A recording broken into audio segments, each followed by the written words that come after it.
Кыргыз эл жазуучусу Самсак Станалиевдин «Чагылгандын көз жашы» аттуу романы окуп аудиолоштурган Жылдыз Турсунбаевна.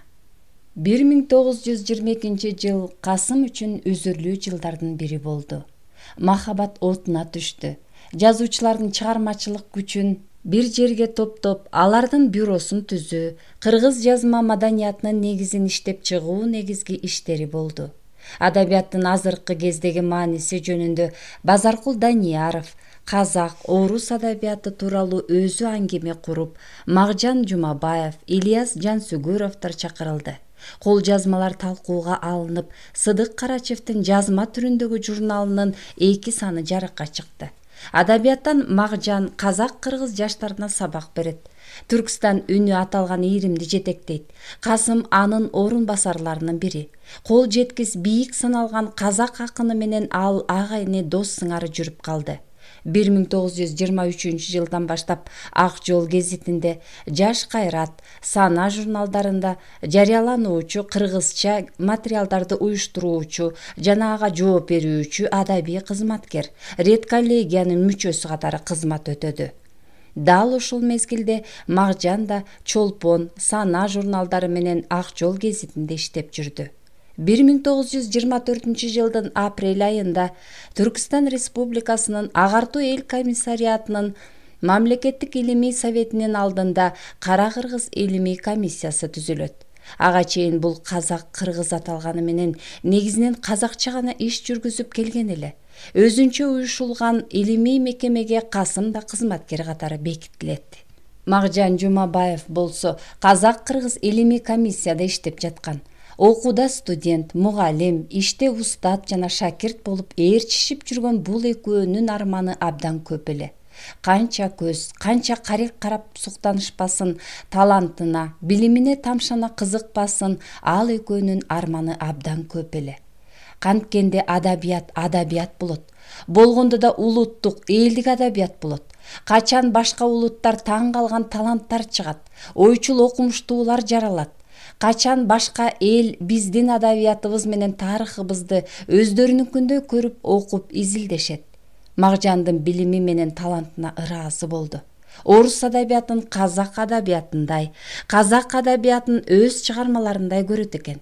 Ыр кантип жаралат, кантип жазылат, ооз-эки чыгармачылык менен кандай байланышта, кандай өзүнчөлүктүү болот деген маселе менен сабак өтчү эле. Көрсө, жазма адабияттын табияты башка болот тура. Ырасында эле акын ошол 20-жылдары чыгармачылык кумар менен катуу иштеген экен. Лирикалык сезимдин өзүнө таандык өзгөчөлүгү айкын байкалып, поэтикалык ой айтуунун өзүнчө жолун иштеп чыгып, изденүү машакатын башынан кечирип турган болчу.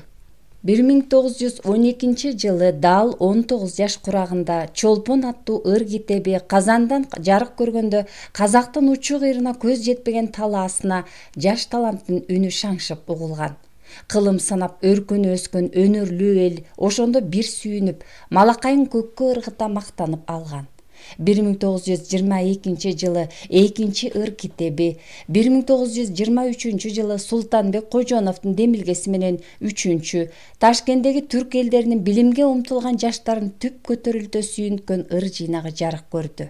Гезет журнал бетинде анын жаңы ырлары биринен сала бири жарыяланды. Баарынан да ошону айтсаң, Ташкент жаштары Магжан менен ооруду. Ташкент жаштары Магжан болуп ыр жазып, Магжан болуп ыр окуп турду. Бирок бул шаң аз эле мезгилге созулду.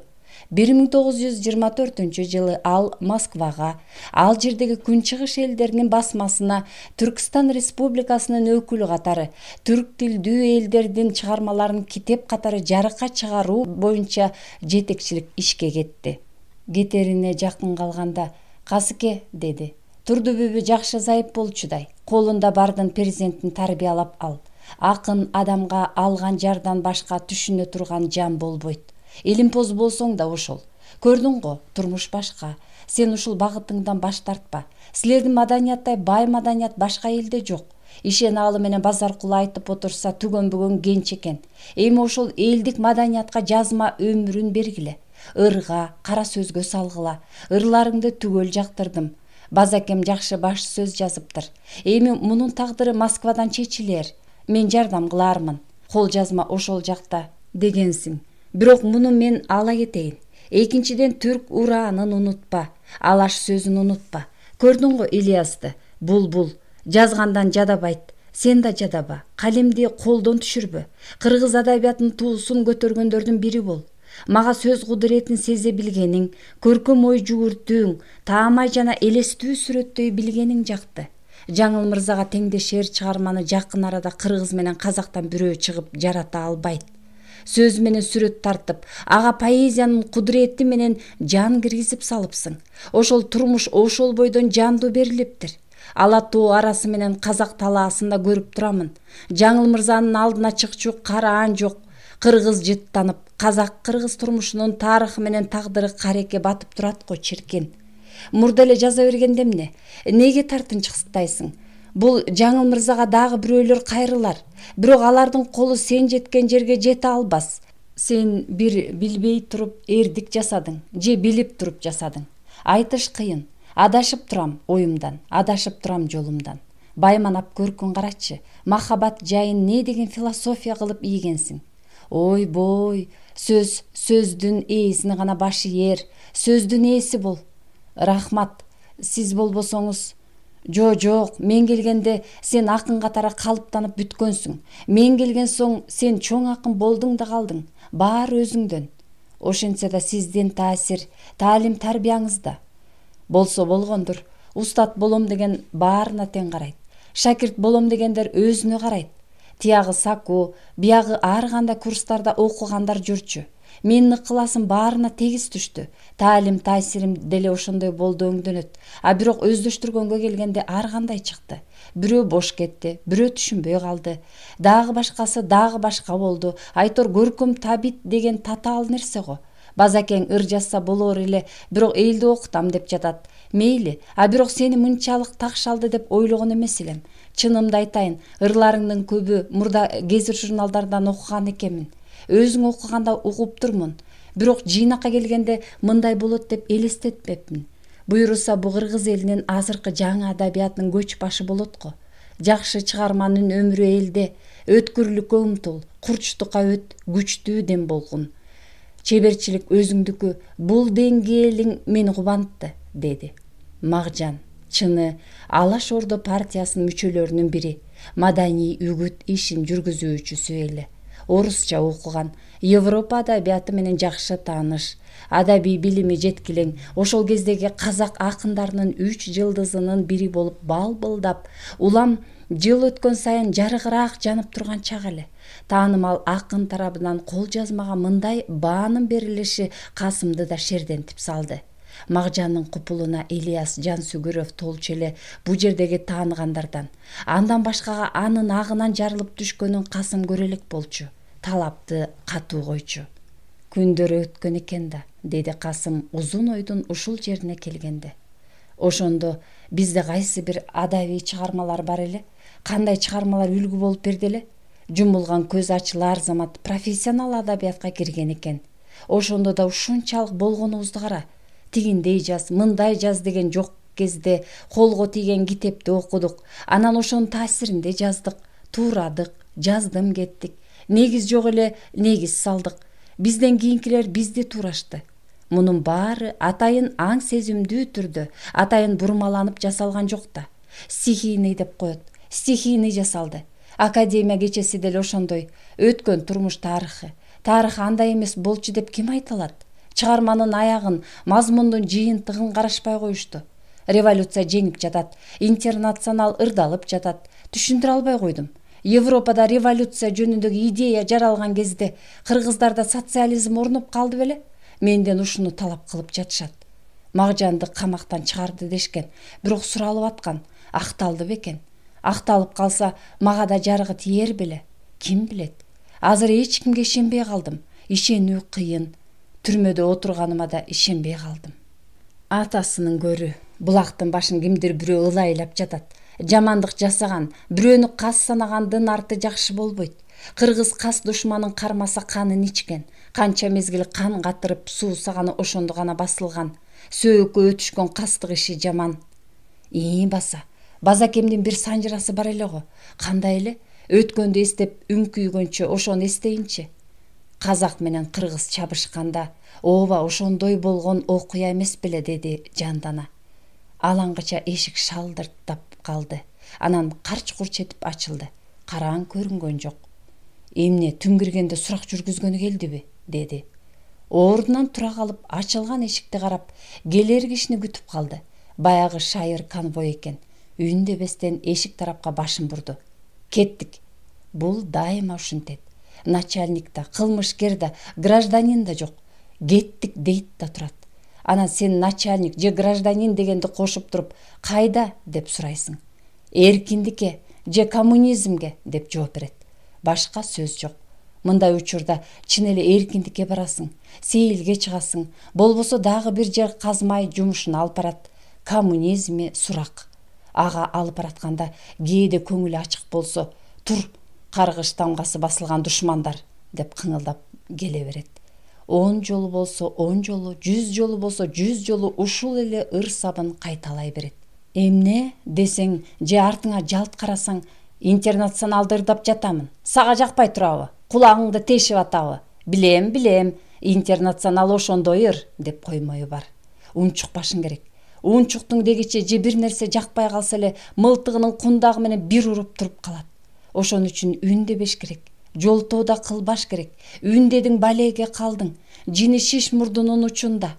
Касым экөө бири-биринин сырын билет. Көбүнчө ал кайда бараарын сурабайт. Азыр да ошентип турду, коридорго чыкканда аны күтүп. Профессор, кайда барабыз? Деди жайдары. Кайда бармак элек, коммунизмге да. Коммунизм жок, профессор. Азыр кайдагы коммунизм? Коммунизм жарыкта келет. Караңгыда эркиндик келет. Эркиндикке барабыз. Кайсы эркиндик? Касым байкабай сурап жиберди.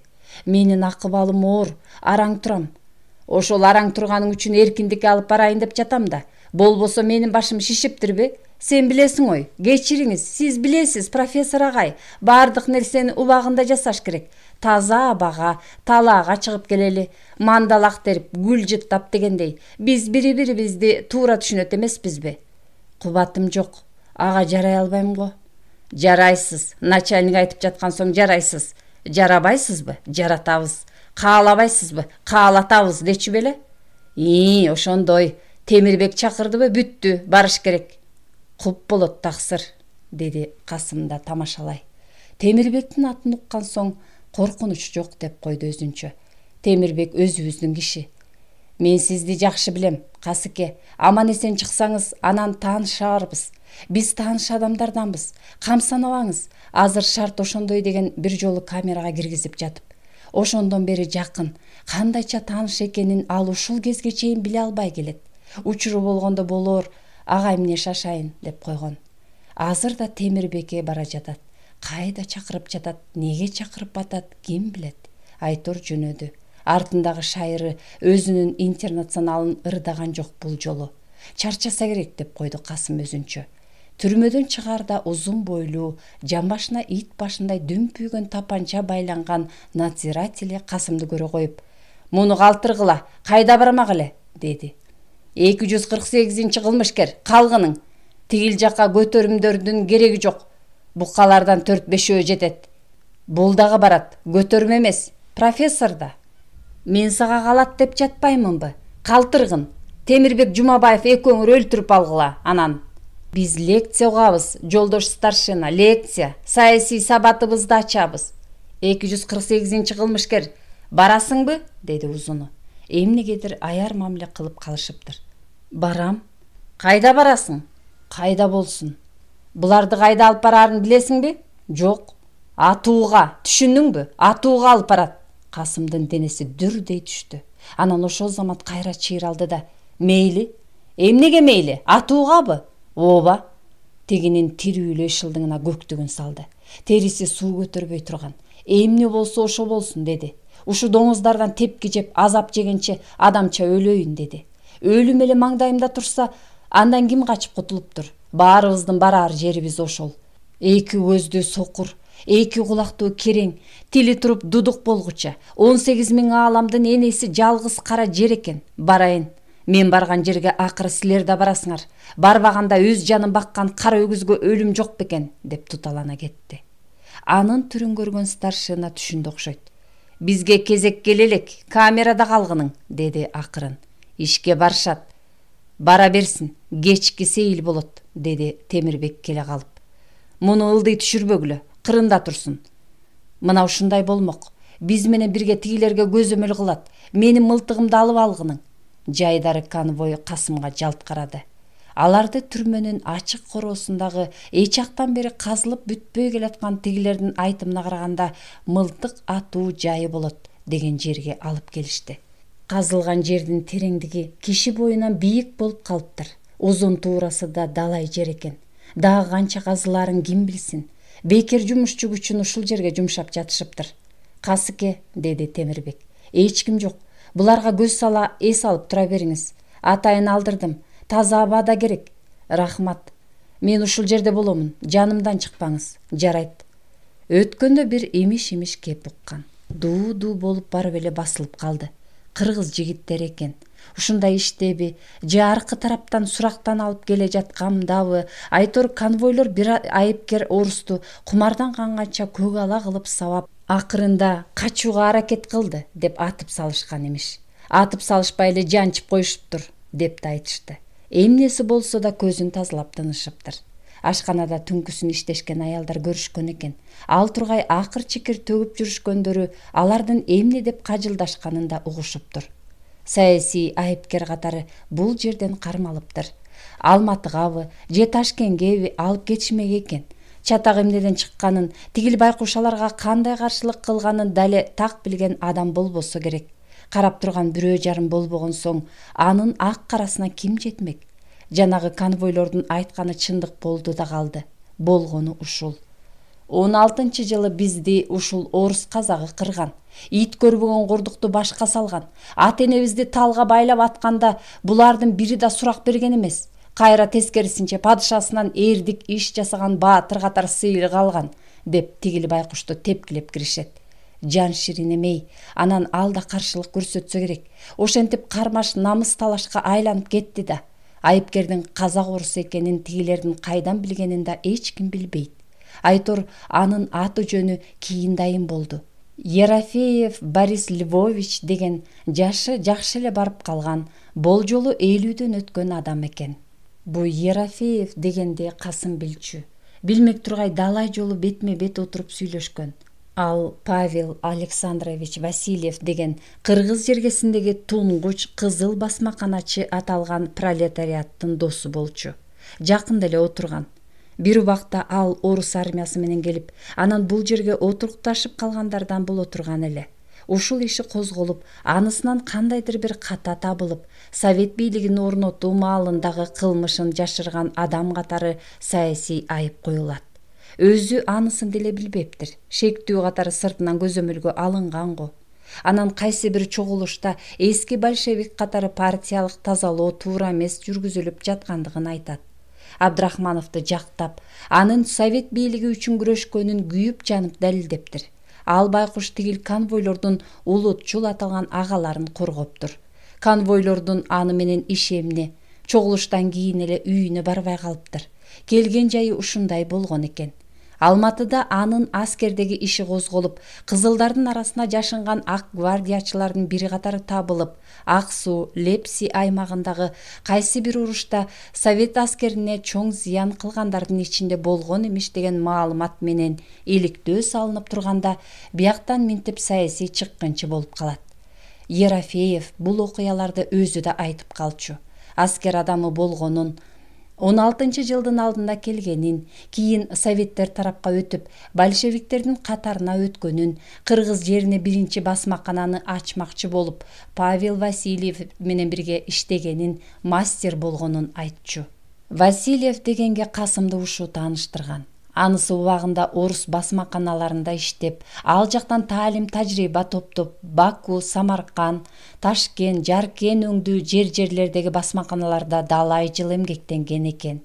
1916 өз алдынча менчик басмакана ачууну көздөп, керектүү шаймандарын бүт топтоп кыргыз жергесине келет. Бишкектин чокур тосу ченине өзүнүн гезит чыгаруучу ишканасын ачууну көздөйт. Бирөөнүн үйүнө ак төлөп, өзүнүн прогресс басмаканасын ачат. Көптөн бери күсөп турган максатына жетмекчи болуп, Украина аталыштагы гезит чыгарууга аракет кылат. Ушул кезде ага редактор керек болуп, андай иш колунан келе турган адамды издей баштаганда, кайдан жайдан карылгачтын канат серпишиндей билинбей ушул Ерофеев келип калат. Эски өң тааныш немелер чет жерде бир тууган болушат да, ысык ымала түзүп кетишет. Ал мастерлик милдетти мойнуна алат. Чакан форматтагы гезит чыгарууга ылайыкташтырылган басмакана толук даяр болгону менен тигинтип бу аймактын аркы беркисин билген, анча-мынча чымыны бар адамды таппай, редактор дегенди бир кудайдын өзүнөн сурап зарыгып туруп калышат. Ошондо Борис Ерофеевдин айласы кетип, айла болбосо өзүм редактор болом деп турганда, жергиликтүү орустар бирөөнү ээрчитип келип калышат. Тамырын кармап, жөндөмүн байкап көрүшсө, ал оң бугур чын эле редактор болууга, ал тургай шыпылдата макала кабар жазууга да жарачудай жайы бар экени билинет. Ошентип, Ерофеев редактор болбой калат.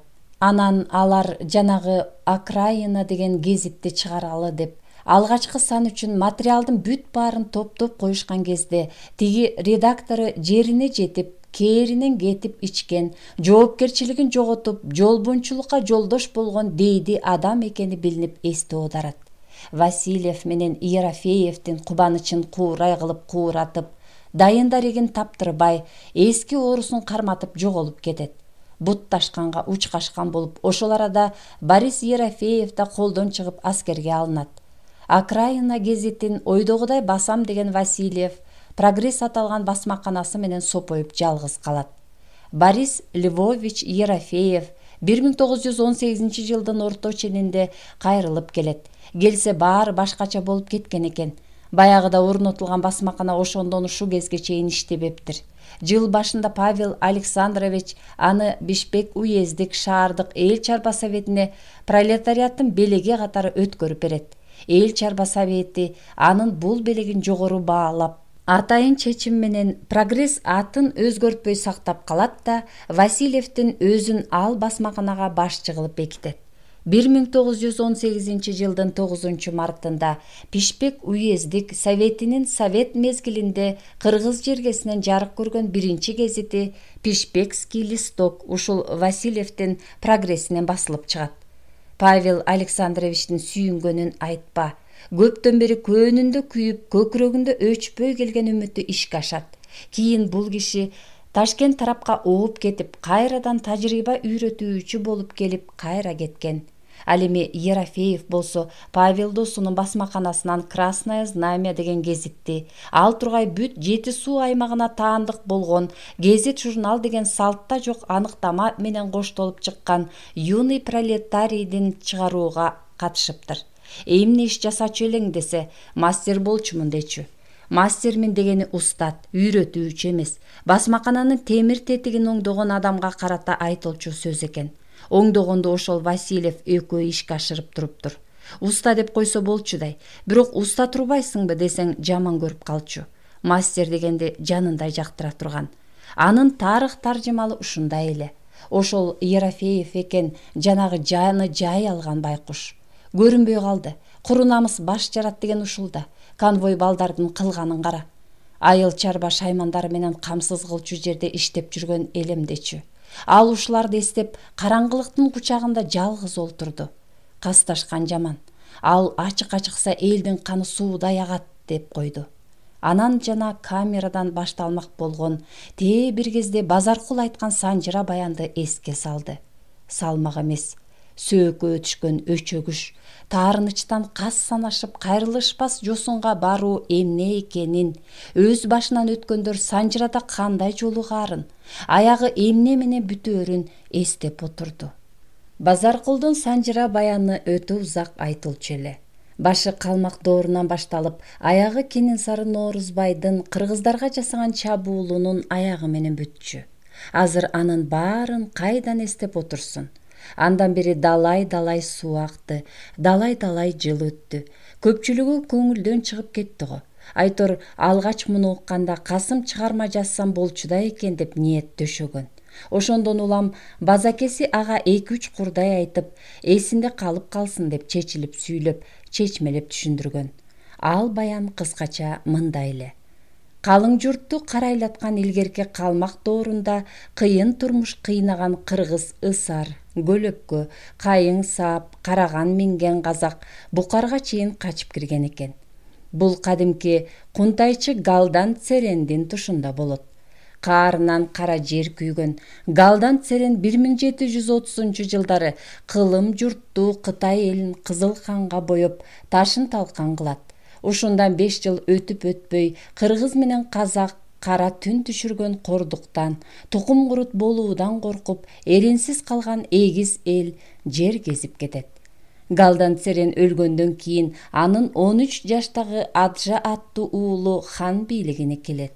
Ал тарыхтан Цеван Доржи Аджа Намжие деген ат менен өз ордун тапкан берен эле. Кыргыздар аны Ажа, көбүнчө Ажаан хан деп атаган. Ал анын кан ичме каардуулугунан, баш алма зулумдугунан улам келип чыккан ат болчу. Анткен менен Ажанын бүт бийлиги Улан Байырдин, Санжырада Олоңбай ыр деп айтылган эжесинин колунда болот. Хан атынан каалагандай өкүм чыгарып тургусу келген эжеси менен кол башчы болгон жездесин арадан 4 жыл өткөндө бийлик башынан четтетип салат. Эжесин эркине койбой, күн тийбес зынданга салдырат. Каршылык көрсөтүүгө камынган жездесинин башын сураксыз алдырат. Хан мурасын сактаар уулдун зөөкүрлүгү калың калмак ичине бүлүк салат. Анын таажы кийип, алтын такка отураарына укугу да, милдети да жок экени ачык айтыла баштайт. Ханга кандаш болгондо да анын өз ханын уланткан тукуму болуусу салт экени нарктуулардын сөзү болуп, хандын өзүнө жетет. Эл талабы боюнча тактын ээси башкалар экени эскертилип, акыры ханга кандаш, тукумдаш Амурсан менен Дабачынын ортосунда так талаш таймашы башталат. Ойрот мамлекетинин эки жакшысынын ортосундагы кармаш согуш отуна май чачат. Катуудан казан, жумшактан күйүк гүл калган кандуу казат учурунда Амурсан өзүнүн кайра баштан баш көтөргүс болуп жеңилип баратканын алдын ала сезип, Кытай падышасы Хунлиге айла амалдын аркасы менен качып кетет. Дабачыдан өч алыш үчүн ал Кытай падышасына кылыч кармап ант берип, кызыл чок кармап касам ичет да калмактардын бирин калтырбай каратып бермек болот. Хунли сагызгандай сак, жаңыраар айдай абдан так адам эле. Аманат жандын айласын таппай айланып келген Амурсандын айтканын кабыл алат. Бирок артынан түлкү айлекер тыңчы коюп, адалдыгын алаканына салып турат. Ошол сыноо мөөнөтү бүтүп, оюнан арамдык, жолунан карамдык табышпаган соң, болжолу 1755-жылы Дабачыга 50дөй черүү жиберип, ишеничтүү Бандини кол башы кылып, Амурсанды кеңешчи, жардамчы дайындап, калмак ордосун каплет жерден каратмакка, ай караңга бир түндө жортуул жасап, хан чеңгелин хан тагына салат. Капыстан каптап кирген кол Дабачынын ордосун бир беттеген боюнча талкалап кетет. Амурсандын ою боюнча согуш ушуну менен токтомок. Бирок кызыл кан көргөндө огу бетер кызыган кытайлар калмак элин тирүү калтырбай кырганга өтүшөт. Анткени алар кылымдан кылым карытып, кылымдан кыргын жаңыртып согуша берип, акырында айныбас сөө көчтү болгон эки эл, айрыкча кытайлар калмактардын кайрадан биригип кетишин, кайрадан баш көтөрүп кол салышын каалаган эмес. Эркектен тукум калтырбай, текши кырганга өткөн мезгилде боору эзилип, жүрөгү жарылчудай абалда калган Амурсан Кытай кол башчысына кандай айла кылаарын билбей каңырыгы түтөйт. Бандини ыгын таап өлтүрүп качып кетет. Артынан куугун түшөт. Куугун алдына ары жок Амурсанды аркы дүйнөдөн болсо да тирүүлөй кармап келип, жалпы Кытай алдында колу кол, саны сан кылынып тирүүлөй жиликтенсин деген милдет коюлат. Муну Амурсан билет. Илеге барып жанына иле таба албаган соң орустарга өтө качат. кароол менен уктап, кароол менен тамак ичкен Амурсанды Кытайлар канча бир алтын менен да сатып ала алышпайт. Акыры анын сөөгүн болсо да бергиле деп талап кыла беришкен соң орустар буга аргасыздан макул болушкан. Ошондо Кытайлар сөөгүн талкан кылып талкалап жерге чачсак жер котур болуп чөп чыкпай калат деп өрттөп жиберишет. Бул сөök көчтү душманга карата колдонулган сөök кордоо жазасы эле. Кытайлар Амурсандын сөөгүн алганда калмактар келип, ырайым болсо бизге бергиле. Биз өзүбүз эл куруткан чыккынчынын сөөгү катары жазалайлы дешет. Бирок Амурсандын жилиги бирден талкаланып, отко жагылганын айтышканда, биз да ошентмекпиз. Ал элин сатып жерин өрттөгөн, күлүн биябан жерге чачып ийгиле деп ыраазычылык билдиришиптир. Ошондан соң кереги угу кыйраган кыргыз, казак көтөрүлүп, эзүүдөн чыккан экен да, мурдагы жерине көчүп келет. Ким мурда келгени, бул менин ата-бабамдын жери болчу, дей беришип, акыры алар казак-кыргыз ортосунан жер талаш чатагын чыгарып жиберишет. Айтылуу Абылай хан тушундагы окуялардан соң кыргыз ичиндеги согуш өртү күч алат. Бир басылып, анан кайра казак-кыргыз чабышы чыгат. Базаркул буларды ошол тарыхта калган адамдар менен кошо жүрүп, кошо туруп, болгонун болгондой кагазга түшүрүп алгандай таамай айтчу эле. Касым анын баарын эстегиси келбеди. Жон гана бул окуялардагы тарыхтын окшош болгону менен кастык иштин сөөгөчтүү болгон сабактарын санаага салып отурду. Абылай хандын бир баласынын Санжырада такталашкан баласы деп айтылган Касымдын Сарман, Кененсары, Норузбай деген уулдары болот. Үчөөнүн ичинен Кененсарысы тың чыгат. Атанын атын атпай журтка туугылары аталат. 1840-1846 жылдары орустарга каршылык кылып, ыңгайы келген учурда кол салып да турат. Орустар менен болгон кырды бычак мамилеси, утур улана берген уруштар анын даңк даражасына доо кетире баштайт. Теңелгис күчтүү теңирди көрбөй кармаша берип, алсыраган Кененсары акыры көкчө тоодон сүрүлүп, чуу тарапка чегинүүгө аргасыз болот. Орустан көргөн ызага чыдабаган Кененсары көңүлүн өрткө күйгүзүп жүрүп, бу түндүк кыргыздарды каратып алып, баатырларын баш кылып, казак-кыргыз колун курап, бука моюн көргөзгөн орустун колтугунан кол салайын деген ой менен 1845 жылы кыргыз сарбагышынын ханы аталган Ормон баатырга багыңдан көр деп кат жазат. Бизге өз эркиңер менен карагыла. Эгер караңар келбесе кол курап барып чаап аламын деген салам дубайын жиберет. Опузасы Омбуга жеткен Ормон баатыр бул кабарга кабагым кашым дебестен казактын чабарманына жайдары күлүп, эс алып кет, бир боорум, эс алып кет, Кененсарыдан чарчап келгендирсиң, дейт. Мындан башканы айтпайт. Ормондун оңгулуктуу жооп бербегенин теңине албаганы катары жоруган Кененсары ойдо жок жерден кун кууп, өчпөгөн өчүм бар болчу деп кек алмай жоругун баштайт. Илгери өлгөн Бердикожо менен Көкжал барактын кунун аламын. Өткөн өчүм, кетилик кегим бар менин деп арадан жыл айландырбай, болжолу 1846 жылдын толукшуган жайында чүй боорунун аягынан кол салат. Жер өңүтүн өз үйүндө өздөштүргөн Кененсары Олуя атанын үстүндөгү жалпак дөбө өндүрүнөн чабуул коет.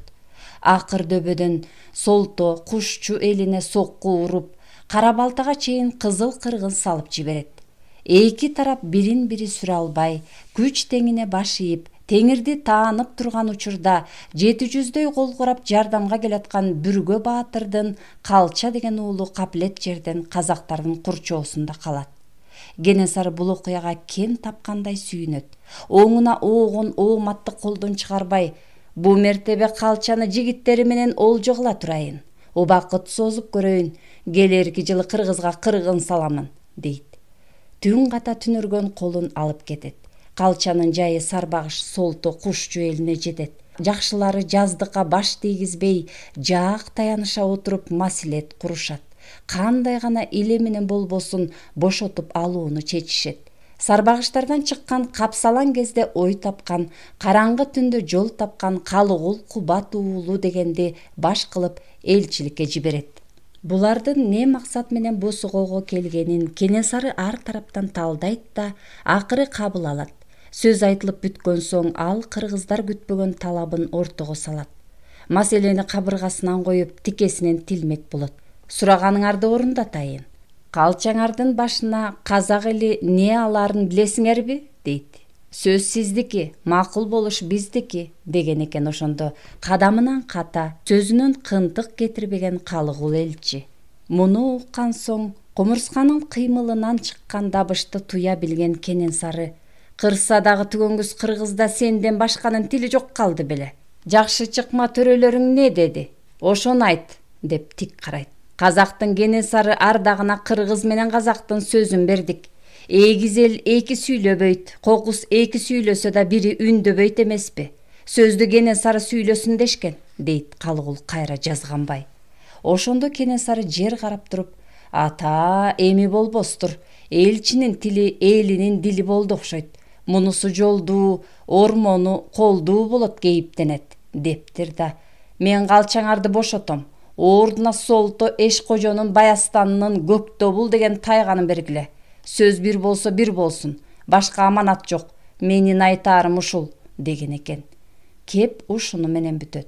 Көктөбүл карышкыр алган, каманга качырып барып кол салган ит сырттаны аталып турган чагы экен. Кенесары ошого кызыккан болгону менен кыргыздар Бүргө Баатырдын эл башкараар баласын итке алмашып алышты деген сөз калтыргысы келет. Ошентип калча бошотулат. Бир тууган элбиз, мындан кийин ортого акыл салып, урушуп талашпай жүрөлүк деген сөзгө жоон моюндугуна салып унчукпай коет. «Баатырыңардын баласын итке бердим. Ыраазы болбойсуңарбы?» дейт. Болгон сөз Калыгул менен бир келет. Ошондо Ормон, Жантай, Жаңгарач үчөө биригип, күн алдынан күлкүлөрүн токтотуп, ай алдынан акыл топтошот. «Кайрадан ынтымакка келели» деп элчи жиберишет. Тынаалы элчи барганда казактар курал жасап, чабуулга катуу даярданып бүтүп калган кез болот. Эл башкарып, сөз айтканга жарагандардын бүт баарын ошол жерге жыйнаган экен.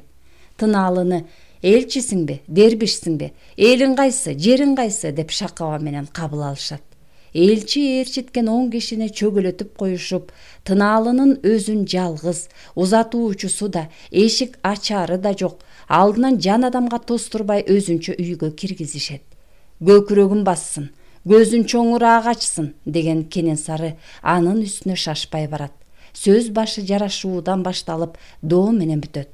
Ошондо Тынаалы: «Силерден 900 жылкыны кыргыздар айдап кеткенин мен кайдан билем?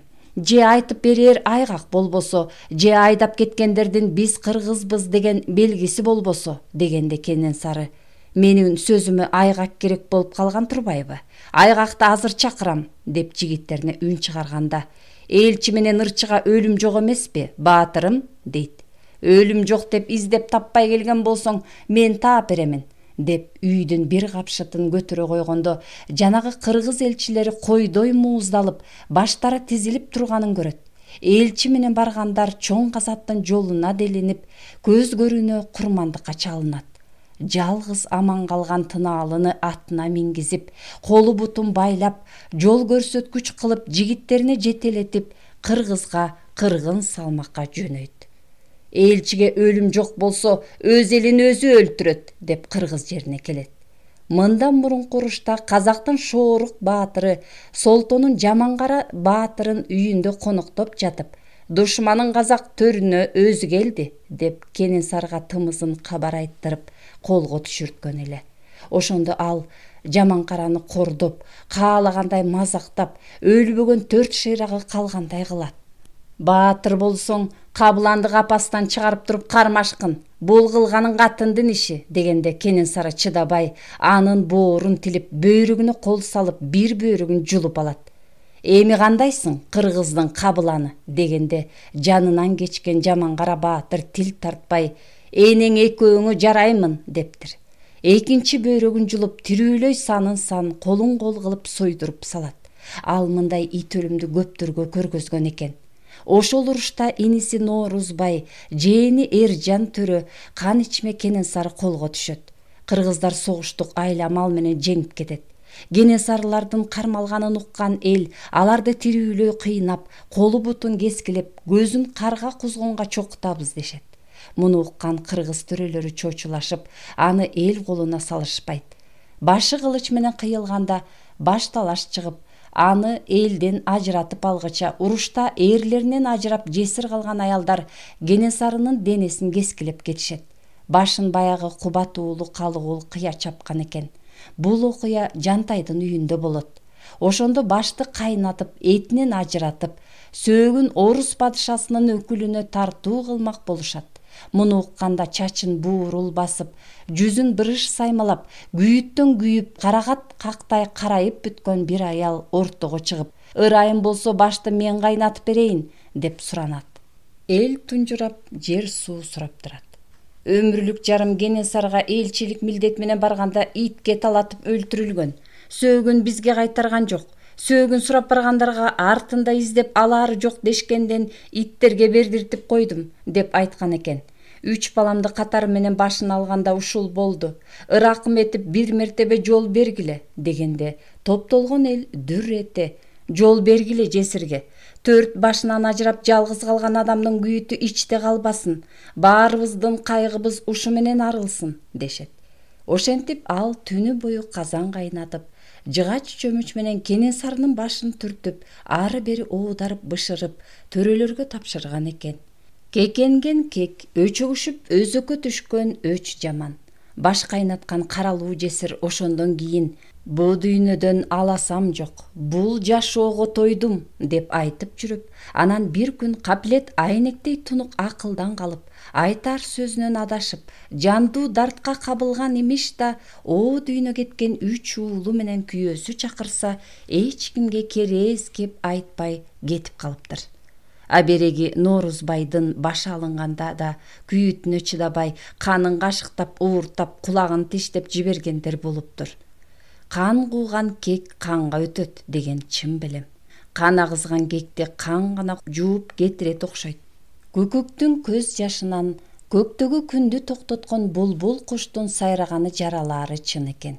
Базаркул айткан Санжыра баян ушундай эле. Далай заман өткөн экен, деди Касым өзүнчө. Эми мына бул жерге мылтык атар жай салышабы? Же жанагы түрмө ичине тараган кеп чынбы? Эгер чын болсо, атууга кете тургандар ушул жерден акыркы сөзүн айтышабы? Андай болсо, бул жайды өзүбүз казып жаткан экенбиз да. Кудай сактасын, казса казалы. Айла жок болгон соң кайда качып кан төгөт элек. Бирок бул жерге тагдырыбызды талашып, таранчы сымал безилдеп кайра келбейли. Кудай анын бетин ары кылсын. Терең казгыла. Болор иш болгон экен. Эми неден аяндык? Терең казгыла. Мылтык үнү кулбай турган кылып терең казгыла. Бир жолу Кудай боор оруп, ушул жерден өкүм окулуп, өкүм аткарылып жатканда жанар тоо болуп жарылып, актык иштин көзүнө тике карай албай, калыстыктын карегине мөлт этип тамган тунук жаш болуп көчүп кетсин. Кудай тааныбаган Кудай аткырларды жерине өзү жазаласын. Терең казгыла. Ал эмнегедир ушинте берди. Бул жолу күнөөкөрлөрдүн ким экенин, аларды алып жүргөндөр кандай адамдар экенин өз көзү менен көрдү. Алдан тайып, шайы оогондорду өзүнө чакырып алат. Басып барып урса ыраазы болбойсуңбу? Сөөгүң агарбайбы? Мууну бошоп тура албаганын башкаларга сүйрөтүп алып келтирип туруп, эс алгың келип атабы? Деп урат. Түн бир маалда камерага кайрылышты. Ыргалып жолдо келатып, бу эмне кылганы? Темирбек мени көрүп алсын дедиби? Деп бушайман боло берди. Кан агызып касташып жоо болгондор кармашта касын өлтүрсө, анысынын канынан 3 ирет ууртап жиберет экен да. Таңдай катып суусаганым эми канды, жаным жай алды дейт имиш. Байыркы заманда андайлар көп болгон. Манас доорунда көкчө көз менен көз камандын кара өзгөй иши башталып, ууланган Айкөл Баатырдын кандашы же тукуму чыксын жекеге. Касташкандын канын ичип тамырын кыркып кетели дешкенде. Бакай ата ары карап ыйлап, бери карап каар чачып, өзөктөн чыккан өрт үчүн өлүмгө башын байлоого барган. Улакандын жаш сыргагын багыңдан көр балам деп бата берип жекеге ыйлап чыгарган. Көкчө көздү ыргыта сайып, кочуштап канын ууртап, улакандын кырааны ошондон баштап кан манастын сыргагы, болгондо да сырттан сыргак деп аталган. Эрдиктин анты, баатырдыктын шерти ушундай болгон экен го. Бу жолунан душман тапкан, азыркынын эрени аталгандар да Совет бийлиги үчүн, партия үчүн, анан да Сталин үчүн өч алабыз деп калышат. Өчтү табышкан экен, душманды колго түшүрүшкөн экен. Кек салмайын, өч алмайын кантесиң? Таарынычтын баардыгы кек болуп кетти го. Кек дегендин өзү да, өткөнү менен эртеңи да, тилеги менен максаты да жаман го. Касым ушуларды катуу ойлоду. Өткөн өмүр баскан жолунан менде кимдин кеги, кимдин өчү бар эле деп эстеди. Чыгармачылыкта, илимде талаш тартыш болгон, көз караштардын кагылышы жаралган. Ошондон улам капага батып жүргөн күндөр да эсте. Бирок алар кек сактоо эмес эле да. Эми келип, ушуларды таразалай берди. Бүгүнкү кечки сейилде бир мандем бар деп улутунду да, жарыктан качып дубалды карап жатты. Макжан менен Ильястан алган таалимдеринин бири көркөм чыгармага адабий талдоо жүргүзүү эле. Талдоо жүргүзүү болбой тамырангал. Ошонун азабын Касым кийин көрдү. Андагы иш мындай болду эле. Институтту 1924 жылдын июнь айында аяктады го. Ташкентте калам калбайм деп жатканда Кара-Кыргыз илимий комиссиясы тарабынан Каракол шаарындагы кыргыз улутундагы мугалимдерди кайра даярдоочу педагогикалык курска жалпы билим берүүчү сабактар боюнча лектор катары жиберилди. Партиянын мүчөлүгүнө кандидаттыкка ушул жерден өттү. Бул жерге келгенинин бир максаты ушул эле. Анысы кабыл болду. Баягы Сыдык Карачевин татапты. Кошчу союзунда иштеп, шаардагы кайсы бир мектепте мугалимдик кылат экен. Аны менен чогуу болду.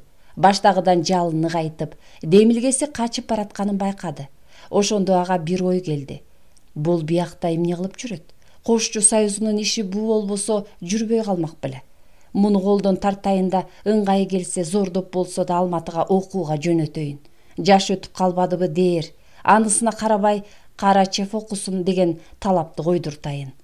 Турмушка нааразы өңдөнгөндөй көрүнөт. Чыгармачылыгын таштап салса, иштин бүткөнү да деп жүрдү. Сыдык чын эле ошондой болуп бараткан. Турмуштун ыгына көнүп, тагдырдын айтканына жетеленип калган эле. Анын үстүнө туулган жерине жакын жүрсө, үйлөнүп жайланып калса, кайда барып кайсы жерден тешик издейт эле. Ошол арада Ишеналы Арабаев мугалимдердин билим алуусу, окуу иштери боюнча кыдырып Караколго келди. Касым менен сүйлөшүп отуруп: "Сени бекер кетириптирбиз, Касыке. Өкүнүп калдым. Сен жарамаксың. Облустук партия комитети гезит чыгаруу жагын бизге тапшырып жатат. Ишти уюштургула дейт. Кадр тапкыла дейт. Айтор баардык ишин биздин комиссияга милдеттендирди. Маселе чечилсе эле сени чакырталы. Гезитте иштеп калган эмессиңби? Бирок Пишпекке да окуу жайы ачыла турган болду. Эгер ал жакка Базаркулду жиберсем, анда сени комиссияга чакыртам же гезиттин өзүнө. Комиссияда китеп чыгаруу, кол жазма текшерүү, аларга рецензия жазуу, гезит ишин жетектөө өңдөгөн иштер жолго коюлду. Сен жарайсың. Сенде билим күчтүү. Мени менен иштеш. Алфавит маселеси жанды кыйнап бүттү. Окуу китептерин жазышты эстесем зээним кейип, каңырыгым түтөйт. Сен колго алгының, деп сырдашты. Касым гезит ишине жарай турган даяр адам бар экенин, эгер зарылдыгы жакадан алар күн келсе, ошону чакыруу керектигин билдирди эле. Ал кайсы Сыдык? Баягы Бучук Сыдыкпы? Деди шашыла. Ошо Карачуулу Сыдык. Ой, ал көмөктү чыгарышканда. Билем. Казактар менен ат салышып иштеген эмеспи? Гезитти билет. Башында өзүбүз турабыз. Колунан келет. Жарайт. Сен илим комиссияга кел. Илим билим маселесин жолго коелу. Окуу китептерин жазалы. Мени менен бол. Облустук комитетке ушундай сунуш киргизем. Макулбу? Макул. Сүйлөштүк анда. Сенин ишиң ошо жакта. Сөздү бекитиштик. Карачевке салам де. Өзүм да жолугам го. Таарынба баатыр, деди. Арадан 1-2 ай өткөн соң Сыдык Ташкентке кетти. Айтылган сөз чын экен. Кыргызча гезит чыгарууга жөнөдү. Анан декабрь айынын аягында Касымга да кагаз келди.